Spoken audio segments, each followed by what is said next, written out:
Nervous, are you? Ah, it's fine. Normally I do these when I'm drunk.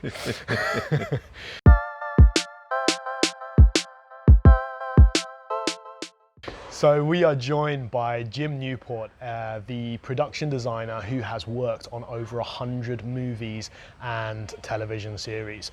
You are Emmy Award nominated, and you've worked on movies such as Cheech and Chong, and the Cheech and Chong series. You've done, what is it, Men at War? Men at War was the first thing I did in Thailand. Yeah, that's my favourite Dolph Lundgren movie.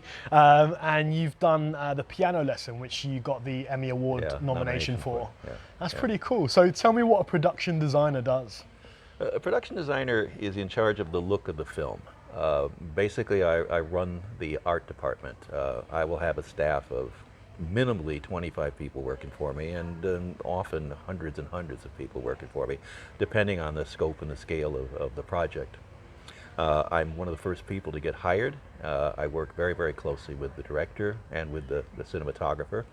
And usually the first thing we do is I find out or figure out where we're going to make the film. Is usually the first challenge that comes my way, because often we really don't even know what country we're going to go to. Sure. You know, when I get hired on a show, I've been on a couple of shows where the first thing I do is get on an airplane and go and look at places that are candidates. You know, Brokedown Palace, which was a film that is purportedly to be shot in Thailand. It was a story about two girls who get caught up in a drug situation and thrown into prison in Thailand. Could not be shot in Thailand. We knew that right from the get-go. Because of the politically, they wouldn't let us do it, right? And at that point, I knew quite a bit about Thailand. I had spent on and off 10 years here when I was doing that movie. So I got on a plane and went to the Philippines first, which I'd never been to, and looked around in Manila and met with the crews there and so forth. And I reported back very, very quickly. I said, "This is the place. I mean, I know Thailand very, very well, and you're not going to find another candidate that's going to work as well as this is going to work." They are driving on the wrong side of the road, you know, which is something you have to deal with. That's serious. And your language in any signage and so forth has to be done by you and so forth and things like that. But that's the kind of stuff that you deal with. You have to figure out what are you going to shoot for real, and what are you going to build, you know, and where are you going to build it. So in the world of CGI, I mean, movies can more or less be filmed anywhere, but to a certain degree, but a lot of the mechanic, was it the second in the series of The Mechanic with Jason Statham? It was the second one in that series. Of course, you know, that was based on a series of movies that Charlie Bronson did, you know, but this was the second one with Jason. And where we are today, Asa, here in the Boat Lagoon, is a place that we shot a scene in that was supposed to be in Rio de Janeiro in Brazil, in a harbor in Brazil.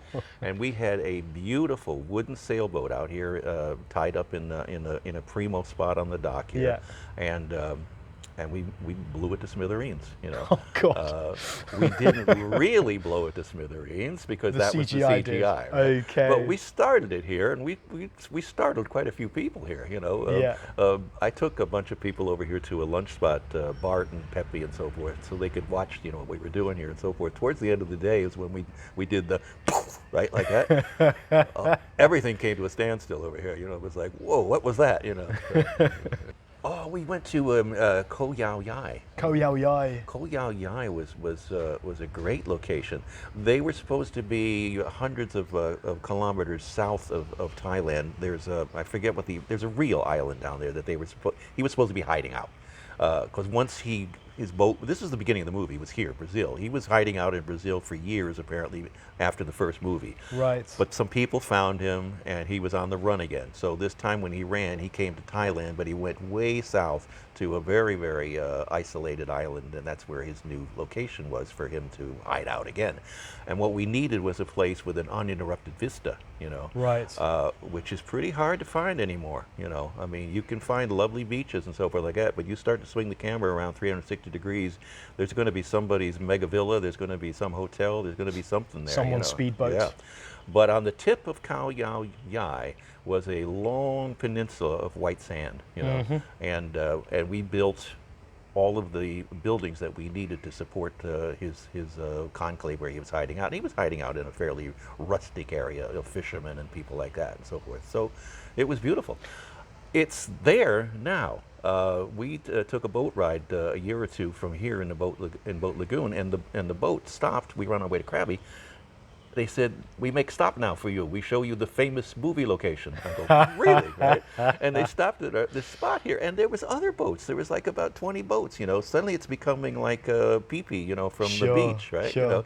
And the buildings that the owner of the stretch of land, I guess he was the mayor or something of the island, said had to be removed, had been brought back. Oh wow! Oh wow! Not all of them, but about half of them had been set up again, as if the movie was. This is where where it was. And stuff like that. So it was very, very funny to see that. You know, my real estate company, we actually have land for sale on Koh Yao Yai. Yeah. And we were showing clients a plot of land.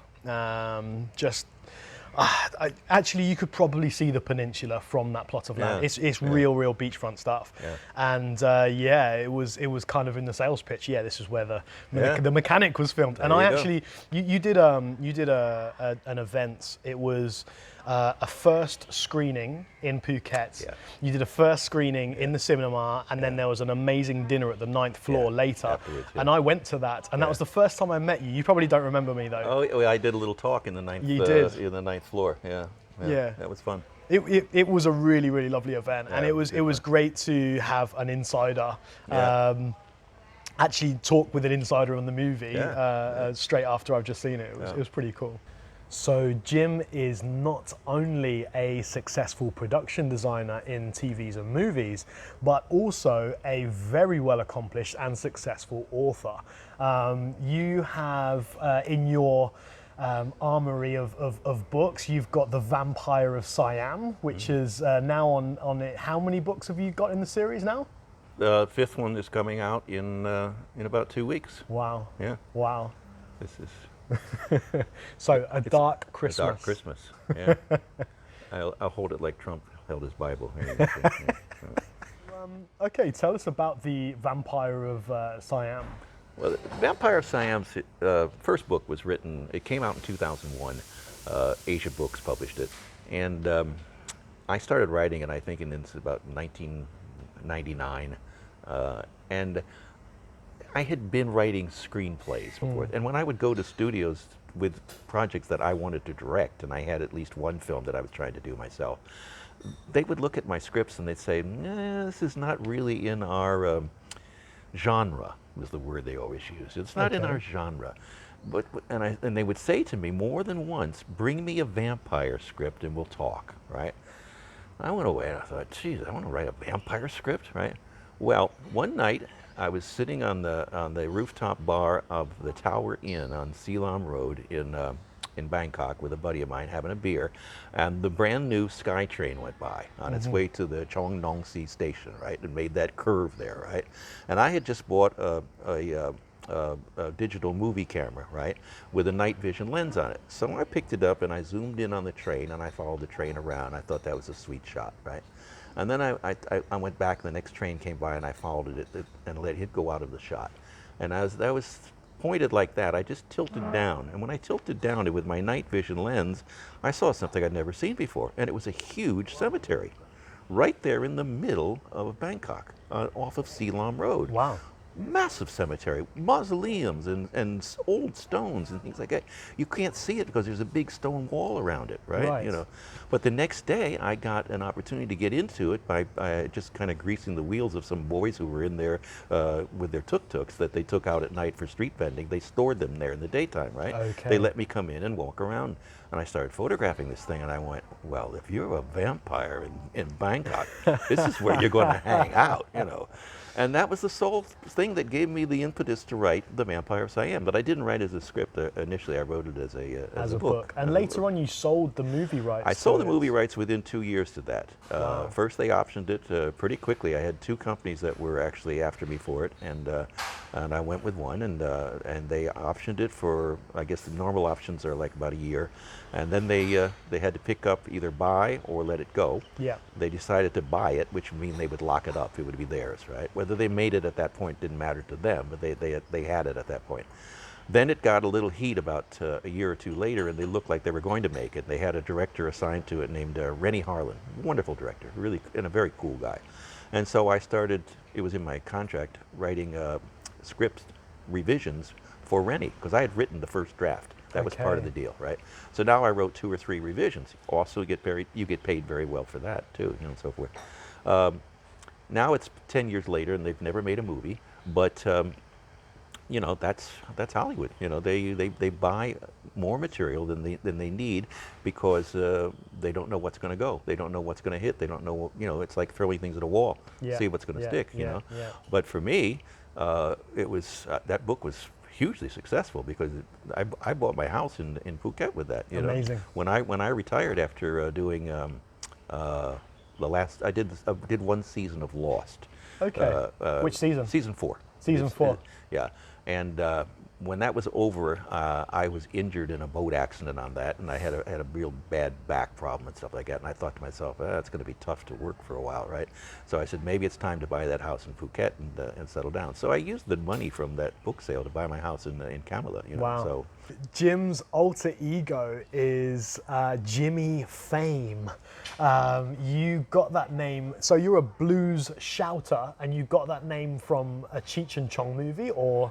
Yeah, well, from that movie that you talked about in the very beginning, the Nice Dreams film, which was Cheech and Chong's 3rd movie. They had a set, and they put me into the scene because it was a marijuana nursery that the art department really went to town on, and Tommy thought that I should be the mad scientist in the set and so forth. So the next day I was in wardrobe and I was on the set, and because I was the production designer on the movie, which is a credit out in the beginning of the film that you can't not see if you pay attention.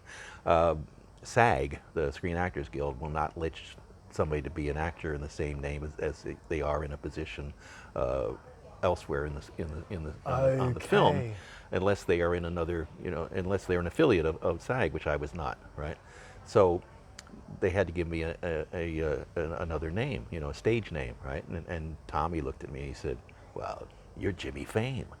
And I had just been looking for a way to set foot into the music business in LA because I knew so many musicians, and I was dabbling in songwriting because I had a piano and a couple of other instruments at home. And I just wanted to take that leap, but I knew that it would be easier to do it as another person, Yeah. And so Jimi Fame started to appear on the Sunset Strip at a club called the Central on Sunday nights, which was a night in which they didn't have much business, and they gave us a chance, right?